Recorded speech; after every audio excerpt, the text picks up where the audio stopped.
Hi, I'm Dave Owens, your garden guy. Hey guys, welcome to our garden up in the mountain area of Payson, Arizona. In fact, I want to show you around a little bit.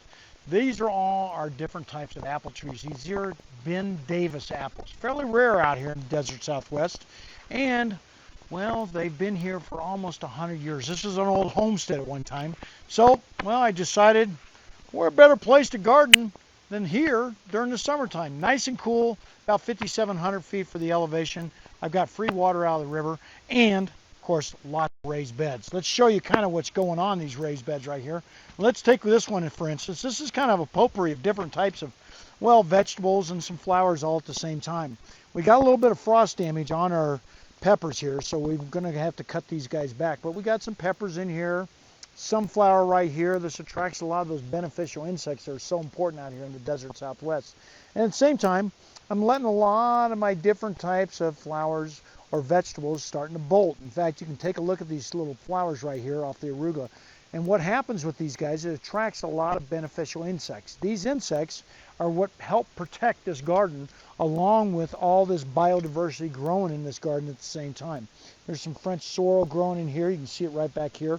Excellent in soups and stews, and it is an easy plant to grow out here, especially in those lower elevations.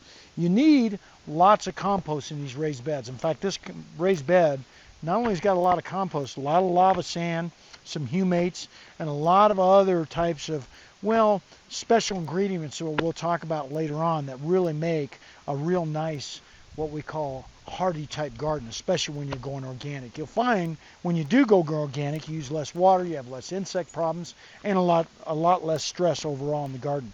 There's some asparagus growing in here right now. I planted this last year. It's one of the longest lived vegetables you can grow out here. You don't want to prune any of this foliage off for about 2 to 3 years before you start harvesting those small spears. We've got some spears growing in here. And also we've got a lot of onions. Now these onions not only are great in a lot of different types of salads and stews, but at the same time they help protect the garden from different types of insects. So they work well as a companion plant. There's some bright light Swiss chard right over here. You can see that. And then again, does a very nice job of really staying with the garden or staying and growing from year to year.